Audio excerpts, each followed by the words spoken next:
happens to be the first season he's moving back to Mike linebacker. Just how has that developed through preseason camp, and how much can that help him in this first season?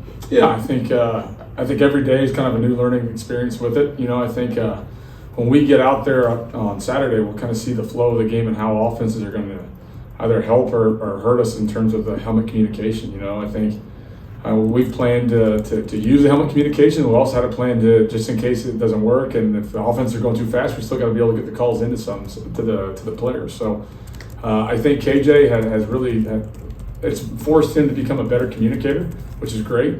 And I think there's little things you can give little tips along the way that will help that guy play a lot faster than he already does. So I think the biggest thing for us as a defense is making sure all 11 are on the same page, and if we're communicating that call into him, he's got to make sure that everybody knows what the call is. So if we're all wrong, we're all right, and make sure everybody's got the same call.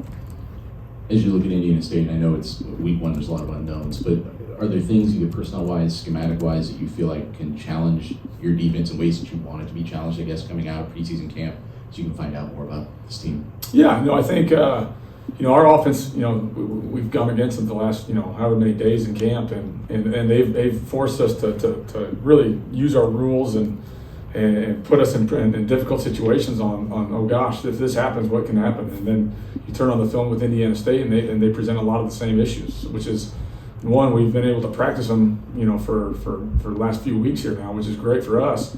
But every offense is going to have their new wrinkles. That's why you have rules as a defense. Just follow your rules no matter what they do. We have rules to counteract hopefully what they have. And they've had however many months to study us, and they're going to come scheme us up for whatever we're not ready for. But you know what? Just follow your rules and play hard. We got a chance. So I think they're going to come in here hungry. Obviously Indiana State's it's a good program that wants to have success in their home state, and as long as our guys get lined up and play fast and follow the rules, I think we'll have a chance.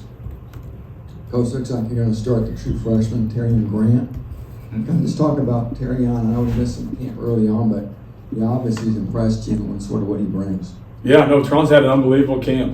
He came in here, credit to Coach Carter and the way he prepares his guys. In the summertime, with going out there with drills and meeting with those guys where they could like go through and see formations and get lined up just to see what it is to see how fast he's developed. As a true freshman to come in and all of a sudden he hits the field. God has given him a lot of great gifts and talents already with his size and some speed, but just his football IQ and acumen as a young freshman has been impressive to see him, and he's competitive. You don't see him talk a lot off the field, but when you see him on the field, he's out there competing with the best of the best that we have, and he's letting people know about it, which has been fun. So, I think knock on wood, Teron has really had a great camp, and hopefully, like I said, it just continues into the season. You've got obviously got a whole fall camp now. But how much do you really learn about your defense and how it can play together in the opening weeks? And how many weeks does it take before you really know what you got there? Yeah, that's a great question. I think especially in the transfer era, a lot of these guys are learning to play with each other, new faces.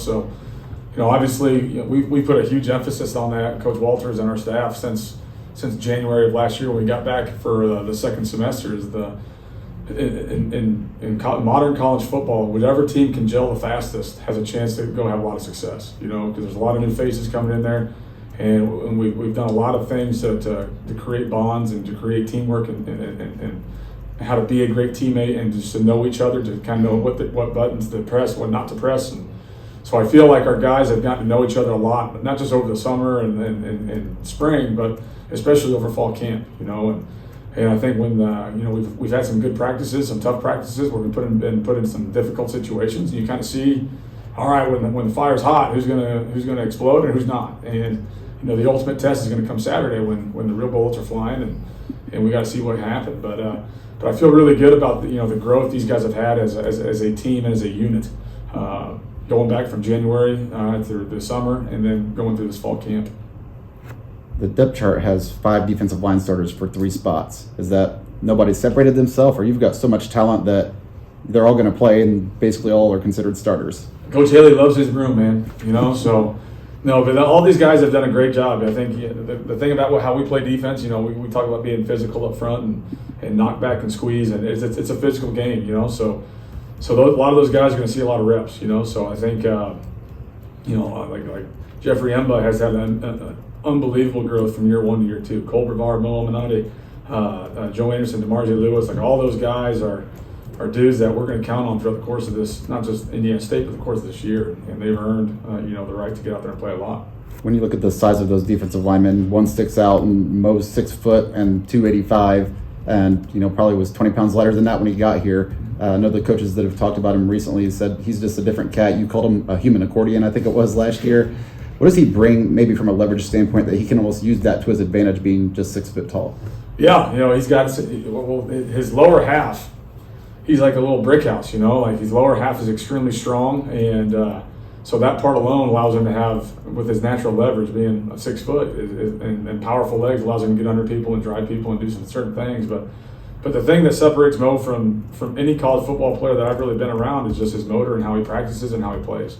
I've said this to our defense and to our team, and there's not a guy who practices and plays harder than Mo.